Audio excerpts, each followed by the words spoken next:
It's 1943. The war is bleeding secrets. In workshops behind locked doors, in basements beneath occupied streets, weapons are being built that military commands will never acknowledge. Some violated international law. Others proved catastrophic failures their makers wanted buried. A few were so effective, so dangerous, that governments classified them for decades after the fighting stopped. Forget the museum displays and the polished documentaries. These are the weapons history tried to erase. 15 guns built in shadow, carried in silence, and hidden from the world. Until now. Number 15. WW Mark II. The assassin's pistol Britain pretended didn't exist. In 1942, the British Special Operations Executive faced a problem no conventional weapon could solve. How do you eliminate a target in a crowded room without anyone hearing the shot? The WW Mark II was their answer. A weapon so silent that decades after the war ended, governments still refused to admit it existed. It didn't look like a pistol. It looked like a piece of pipe with a grip awkwardly attached to the middle. That crude appearance was intentional. The WW was designed to be mistaken for anything except what it truly was. A suppressed bolt-action pistol built for close-range execution. Its suppressor ran nearly the entire length of the weapon, using a series of baffles and wipes to trap the expanding gases of each shot. When fired, the report was quieter than a book slamming shut. In a hallway, in a cafe, in the back room of a Gestapo headquarters, the WW could kill without alerting anyone 3 meters away. Special Operations executive operatives carried it into occupied Europe. Resistance fighters used it to eliminate collaborators. Commandos relied on it for sentry removal, where a single sound meant mission failure and certain death. But the WW was never acknowledged. It carried no serial numbers, no manufacturer markings, nothing that could trace it back to Britain. If an operative was captured with one, there was no evidence linking it to any Allied government. Deniability was built into every weld. After the war, the WW should have disappeared into museum archives. Instead, it kept appearing. Vietnam, Northern Ireland, the Falklands. Special Forces units continued using it decades later because nothing quieter had ever been invented. Governments denied its existence, even as soldiers carried it into combat. The WW Mark II wasn't just suppressed, it was erased. A weapon built to leave no trace that left no paper trail either. Britain's perfect ghost gun. Number 14. HDM suppressed Nagant, the Soviet silent revolver they erased from records. The Soviets had their own version of silence. While Britain built the WW, Soviet engineers took a different approach. They started with the Nagant M1895 revolver, a clunky Tsarist-era design most armies had abandoned decades earlier. But the Nagant had one unique feature. Its cylinder moved forward when the hammer fell, creating a gas seal between the cylinder and barrel. That seal meant something extraordinary. You could suppress a revolver. The HDM, short for Hermetically Sealed Device Modernized, was born in Soviet weapons labs during the worst years of Stalinist purges. NKVD officers needed a weapon for eliminations that wouldn't wake the neighbors. The HDM gave them exactly that. Engineers wrapped the Nagant's barrel in a massive suppressor filled with wire mesh and rubber baffles. They added a slide mechanism that captured the spent casing, eliminating the metallic clink that could betray a shooter. When fired, the HDM was nearly as quiet as the WW, but it had one advantage. It was a revolver, which meant no ejected brass, no mechanical cycling, nothing but the whisper of a subsonic round finding its target. It was issued exclusively to NKVD and later KGB personnel. Executions in prisons, eliminations in occupied territories, political removals where official records showed natural causes. The HDM existed for operations the Soviet Union would never acknowledge. Documentation is nearly impossible to find. Production records were classified and remain so. Surviving examples are extraordinarily rare. The Soviets buried the HDM's history so thoroughly that for decades, Western intelligence agencies weren't certain it had ever existed beyond rumor. But it did exist, and it did exactly what it was designed to do. Kill silently, efficiently, and without any evidence that a weapon had been involved at all. The Soviet answer to a question they would never admit asking. Number 13. Pedersen device, the World War I secret that returned in World War II testing. In 1918, American inventor John Pedersen created something military minds couldn't quite believe. a device that could convert the standard Springfield rifle into a semi-automatic carbine-firing pistol ammunition. The Pedersen device slipped into the rifle's chamber, replacing the bolt entirely. It turned every infantryman into a walking submachine gun. The U.S. Army ordered 65,000 of them in absolute secrecy. Plans were drawn for a massive offensive in 1919, where Allied troops would overwhelm German trenches with unprecedented firepower. But the war ended before the offensive launched, and the Pedersen device became a secret the military wanted buried. Most were destroyed. The few that survived were locked in Army arsenals under classified status. Officially, they didn't exist, but the idea never quite died. In 1941, as America geared up for another world war, weapons testers quietly pulled surviving Pedersen devices from storage. Could the concept work with modern rifles? Could the Garand be converted the same way? Tests were conducted at Aberdeen Proving Ground behind closed doors. The results were mixed. The device worked, but the Garand's design made conversion impractical. And by 1942, the Thompson submachine gun was in full production. The Pedersen's moment had passed again. The project was buried a second time. Reports were classified. Test footage disappeared into archives. The few engineers who knew about the trials were quietly reassigned. America had decided submachine guns were the answer, and the Pedersen device represented an evolutionary dead end. But for a brief moment in 1941, a weapon from the last war almost became the secret advantage of the next one. Instead, it became the gun tested twice and erased twice. A piece of suppressed history that even military historians rarely acknowledge. Number 12, OSS Stinger, the pen gun that violated every convention. The Office of Strategic Services didn't just operate outside conventional warfare. They operated outside the laws of war entirely. The OSS Stinger was proof of that philosophy. It looked exactly like a fountain pen, because it was designed to be hidden in a pocket, passed through checkpoints, and carried where no weapon should exist. Unscrew the cap, extend the pen, and you had a single-shot .22 caliber pistol. The barrel was less than 3 inches long. Accuracy was measured in feet, not yards. But it wasn't built for accuracy. It was built for point-blank execution. The Stinger violated every international convention on disguised weapons. The Hague Conventions explicitly forbade weapons designed to deceive. A gun that looked like a writing instrument was exactly the kind of perfidious device banned by civilized nations. The OSS didn't care. Operatives carried Stingers into occupied Europe, into neutral countries where weapons would mean arrest, into meetings where being searched was guaranteed. Some were handed to resistance fighters for targeted assassinations. Others went to intelligence officers, working under diplomatic cover. Its single shot made it a weapon of absolute commitment. You had one chance. No follow-up, no margin for error. The target had to be close, unaware, and you had to be certain. That limitation made it perfect for the kind of work the OSS never acknowledged. After the war, the Stinger became an embarrassment. The CIA, which inherited OSS operations, quietly destroyed documentation. Surviving examples disappeared into classified collections. For decades, the weapon's existence was denied outright. But it had existed, and it had been used.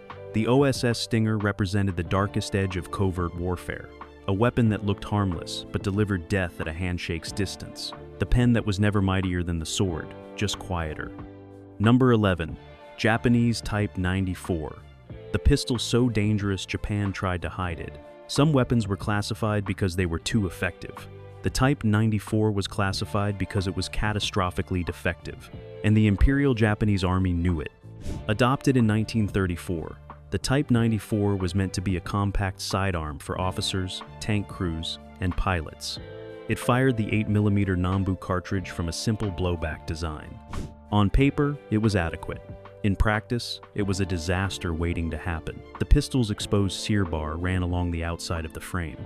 If anything pressed against it, the grip of a holster, the pressure of a uniform, even the shooter's hand in the wrong position, the gun could fire without the trigger being touched. Soldiers called it the suicide pistol, and the name stuck. Japanese military command tried to suppress reports of accidental discharges.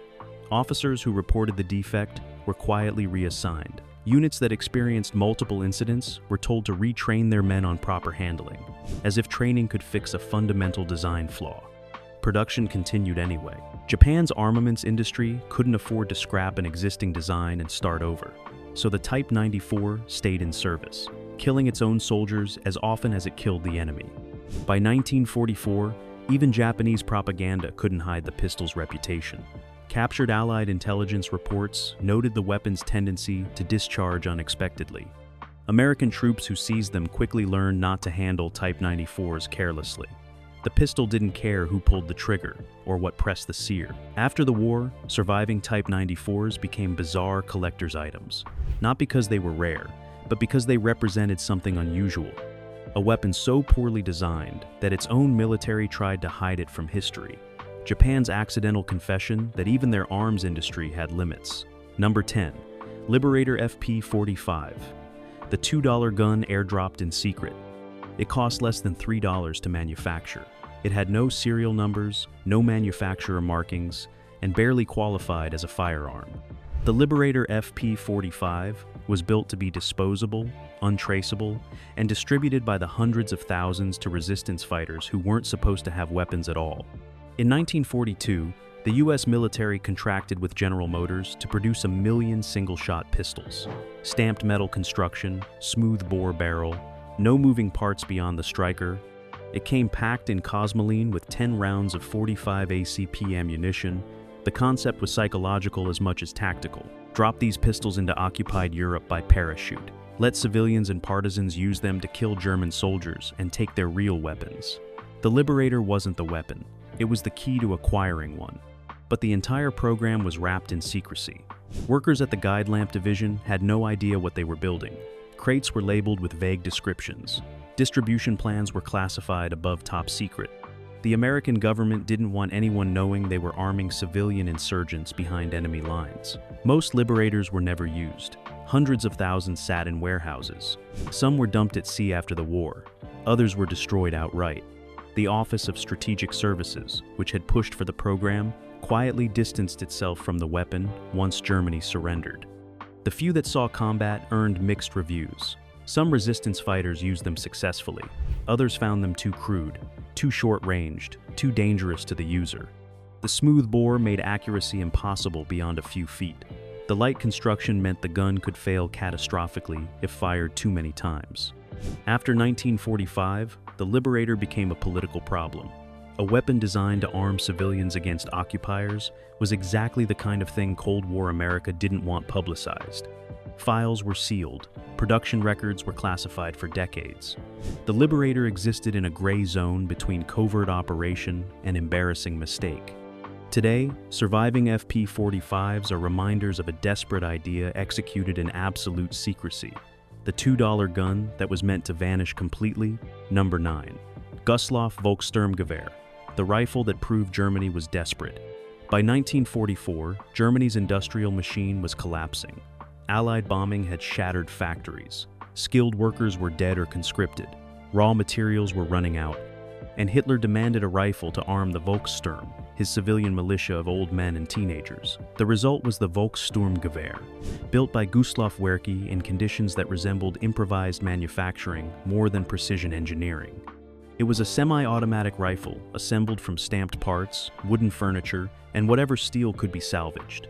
Quality control didn't exist. Safety standards were ignored. The goal was simply to produce weapons fast enough to arm Germany's last defenders.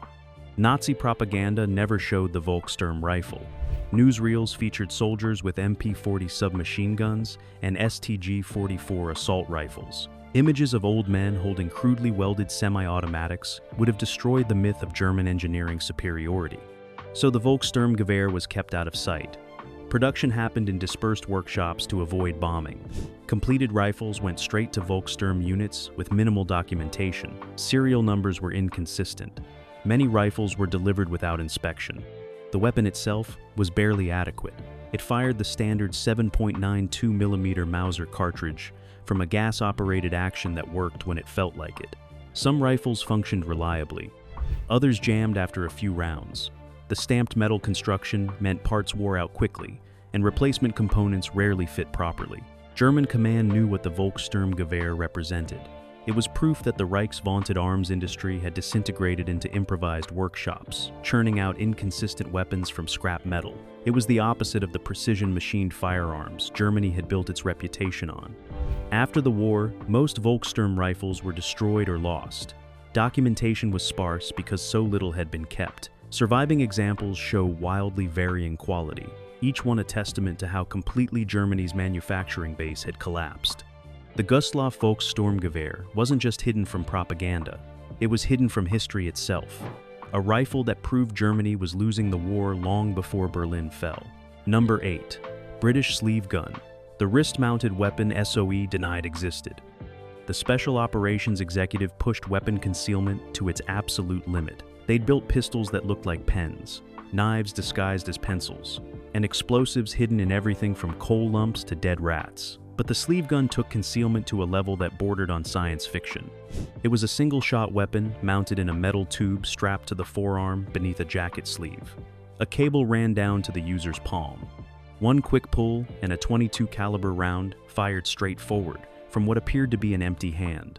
No drawing, no visible weapon, just a muzzle flash and a dead target. The sleeve gun was issued exclusively to SOE operatives working deep undercover. Agents who would be searched, questioned, and stripped of any conventional weapon. The device could be hidden under clothing, activated in seconds, and used in situations where even reaching for a pocket would trigger a guard's response. But it violated every principle of honorable combat. Hidden weapons were banned by international conventions. A gun that fired from inside a sleeve was exactly the kind of deceptive device the Hague Conventions had outlawed decades earlier. The British government knew this, so the sleeve gun became one of the SOE's most tightly held secrets. No official documentation acknowledged its existence. Operatives who carried it were instructed to dispose of it if capture seemed likely. Even after the war, when other SOE gadgets were declassified, the sleeve gun remained buried. It surfaced decades later in classified archives, and even then, details were scarce. How many were made? Who carried them? Were any actually used in operations? The records don't say, and the few people who knew are long dead. The British sleeve gun represented the absolute edge of covert weapons development, a device so secretive that even the agency that built it barely acknowledged it existed. The gun you wore instead of carried, and the secret Britain kept for half a century. Number 7. Delisle Carbine, the rifle quieter than a cough. In 1943, British engineers created something that shouldn't have been possible. A rifle so quiet that the bolt cycling was louder than the shot itself. The Delisle Carbine was the quietest firearm ever built, and exactly the kind of weapon governments didn't want discussed. It started with a Lee Enfield action. Engineers replaced the barrel with a massive integrated suppressor and rechambered it for 45 ACP subsonic ammunition. The result fired with less noise than a mousetrap snapping shut. Special Operations Executive Commandos carried it on raids where silence meant survival. In darkness, a shooter could eliminate multiple targets before anyone realized shots were being fired. The subsonic round eliminated the supersonic crack. The suppressor absorbed everything else. What remained was a mechanical whisper that didn't carry beyond 30 feet. After the war, it was classified immediately. Production records were sealed. Most were quietly destroyed. The Delisle represented something uncomfortable: silent killing, assassination, covert operations that blurred the line between soldier and assassin. The perfect weapon for operations that never officially happened. Number 6. Kampfpistole Z, the flare gun converted to kill.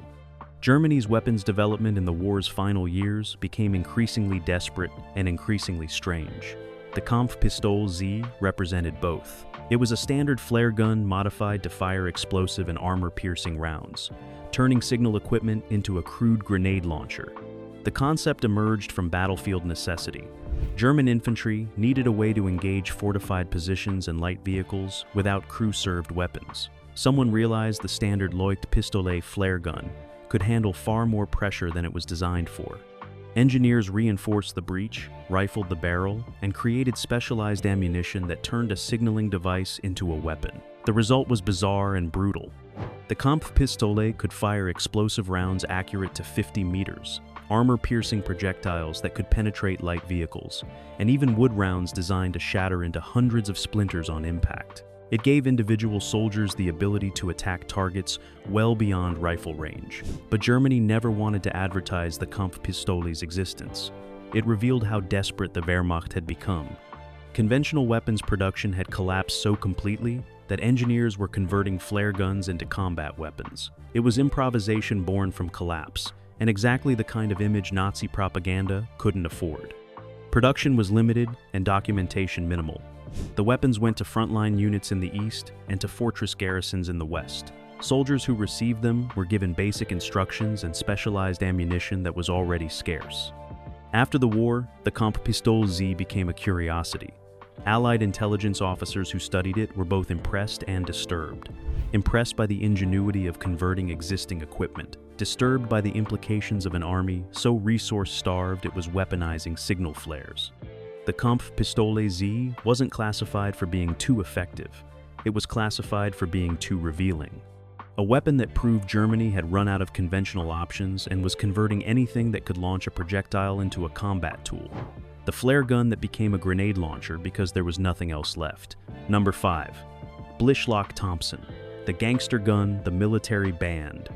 Before it became a symbol of American fighting spirit, the Thompson submachine gun had a very different reputation. In the 1920s and 30s, it was the weapon of Prohibition-era gangsters, bank robbers, and organized crime.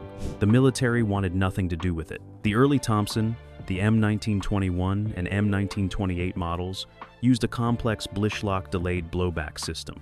It was expensive, heavy, and over-engineered. Worse, it was associated with criminals.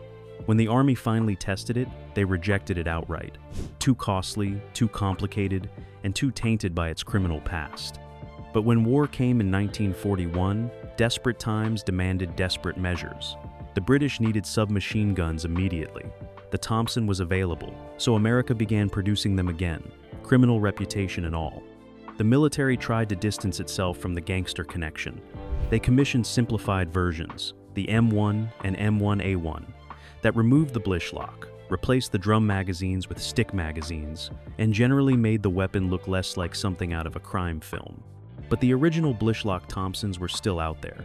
Police departments had them, some National Guard units kept them in armories, and a few found their way into military use through unofficial channels. The Army quietly tried to suppress any remaining M1928 models. They didn't want soldiers carrying weapons that looked identical to what John Dillinger had used. It was a perception problem. The Thompson needed to be the soldier's gun, not the criminal's, and that meant the early models had to disappear. After the war, surviving Blischlock Thompsons became problematic collectibles. They represented a period the military preferred to forget. The Thompson's redemption story worked better if people forgot it had been rejected and banned before becoming iconic. The Blischlock Thompson was the gun that went from banned to legendary, but the military never quite forgot why they'd rejected it in the first place. Number 4.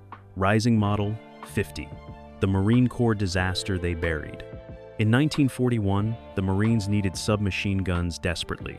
The Thompson was back-ordered for months. Someone suggested the Rising Model 50, a new design from a small manufacturer that promised Thompson performance at half the cost. It was a catastrophic mistake.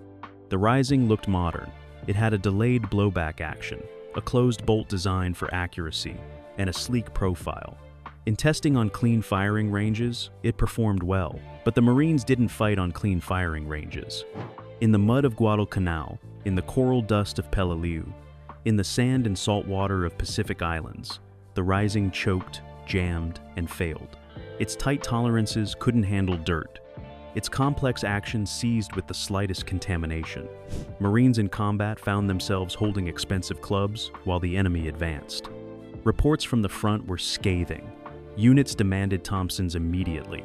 Officers wrote that the Rising was getting Marines killed, but the Marine Corps had already purchased thousands. Contracts had been signed, money had been spent. So the Marine Corps did what organizations do when they make expensive mistakes. They buried it. Official reports downplayed the weapon's failures. Blame was quietly shifted to improper maintenance. Units still equipped with Risings were rotated to rear areas or garrison duty. And as soon as Thompson production caught up, Rising submachine guns disappeared from Marine arsenals. After the war, the Rising became a weapon the Marine Corps refused to discuss. It represented a procurement failure that had cost lives. Historical records were sanitized. Veterans who mentioned it were told to focus on weapons that had worked. The Rising Model 50 was the disaster they tried to forget. A weapon that proved looking good on paper meant nothing when the paper got soaked in seawater and clogged with coral sand. Number 3. Owen Gun. The Australian submachine gun brass tried to kill. In 1939, a 23-year-old mechanic named Evelyn Owen brought a prototype submachine gun to Australian military officials. It was crude, reliable, and worked perfectly in mud tests. The brass dismissed it immediately. Owen wasn't connected, he wasn't a trained engineer, and his design threatened to embarrass senior officers who had already committed to importing foreign weapons. So they shelved his prototype and hoped it would disappear. But word leaked. A small manufacturing company saw the design's potential and pushed for proper testing. When trials finally happened, the results were impossible to ignore. The Owen ran flawlessly in conditions that jammed every other submachine gun tested. Suddenly, the officers who had tried to kill the project faced an uncomfortable truth. A civilian mechanic had designed a better weapon than anything in the military inventory. The embarrassment was acute. Some tried to bury the test results. Others argued for continued imports to save face. But soldiers in New Guinea didn't care about officer pride. They wanted the gun that worked when everything else failed. The Owen's top-mounted magazine kept dirt away from the action. Its simple blowback system shrugged off mud, water, and jungle rot. It became the most reliable submachine gun in the Pacific Theater. The military's attempts to suppress the Owen only made its success more humiliating. Here was a weapon designed by an untrained civilian that outperformed everything the Professional Ordnance Corps had approved. The story made officers look incompetent, which is exactly why they tried to prevent it from reaching production. After the war, the Owen gun became a point of pride for Australia and a sore subject for the military bureaucracy that had tried to kill it. It remained in service for decades, outlasting the officers who had dismissed it and the imports they championed instead. The Owen gun was the weapon that survived, not because of the system, but in spite of it, hidden by embarrassment and rescued by performance. Number 2. FG-42. The rifle Germany kept from its own army. The FG-42 was decades ahead of its time, a selective fire rifle with a bipod, optics capability, and the ability to function as both a precision rifle and a light machine gun. It was exactly what modern infantry needed, and Germany made absolutely certain most of their army never saw one. Developed exclusively for the Fallschirmjäger, Hitler's elite paratroopers, the FG-42 was restricted from the beginning. Its machining was incredibly complex. Each rifle required precision manufacturing that Germany could barely sustain. By 1943, producing FG-42s took resources that could build multiple standard rifles, so production was limited, documentation was restricted, and the rifle became something close to a guarded secret. Regular Wehrmacht infantry were never supposed to know such a weapon existed. The fear was that if word spread about this advanced rifle, morale would collapse among troops still carrying bolt-action Kar 98s. German command deliberately kept the FG-42 out of propaganda footage. When Fallschirmjäger appeared in newsreels, they were often shown with standard weapons instead. The advanced rifle was considered too strategically important to reveal. Allied intelligence only learned about the FG-42 through rare captures. Each one was studied intensively. American and Soviet engineers immediately recognized they were looking at the future of infantry weapons. After the war, both sides copied elements of its design. But Germany never fielded it in meaningful numbers. The decision to restrict it to elite units meant the weapon that could have changed the war remained hidden in the hands of a few thousand paratroopers, while millions of German soldiers carried obsolete bolt actions. The FG-42 was advanced, effective, and deliberately suppressed, not by the enemy, but by the nation that built it. A rifle so good, Germany decided their own army couldn't handle knowing it existed. Number 1. Krumlauf, the curved barrel that defied physics. In the final years of the war, German engineers attempted something that defied logic, physics, and common sense. They built a curved barrel attachment for the STG-44 that allowed soldiers to shoot around corners. It was called the Krumlauf, and it was one of the strangest weapons experiments of the entire war. The concept emerged from urban warfare on the Eastern Front. German troops needed to fire from behind cover without exposing themselves. Engineers designed a curved barrel attachment, bent at 30 degrees, that redirected bullets around obstacles. They added a periscope sight so the shooter could aim without looking. In theory, it solved a real problem. In practice, it was a disaster. Bullets shattered when forced through the curve. The barrel wore out catastrophically after fewer than 200 rounds. Accuracy was terrible, and the attachment was so heavy it threw off the rifle's balance completely. But Germany kept the project classified anyway.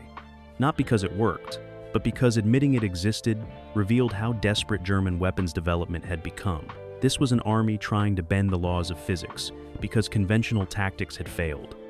A few Krumlaufs reached combat units in Berlin's final defense. Reports indicate they were used more for psychological effect than practical combat. The sight of bullets appearing to fire around corners unnerved Soviet troops even if the actual effectiveness was minimal. After the war, Allied intelligence was baffled.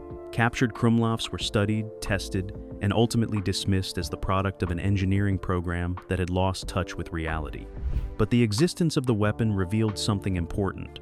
Germany's desperation in 1945 had reached the point where they were building devices that violated basic physics. The Krumlauf was classified not for being too effective, but for being too revealing. It was the curved barrel that proved Germany's weapons development had bent as far as the metal they were twisting, a weapon that tried to shoot around corners when the Reich itself had backed into one. The Krumlauf wasn't just hidden, it was an embarrassment, the ultimate symbol of innovation without purpose, complexity without effect, and desperation disguised as engineering. 15 weapons the world was never meant to see.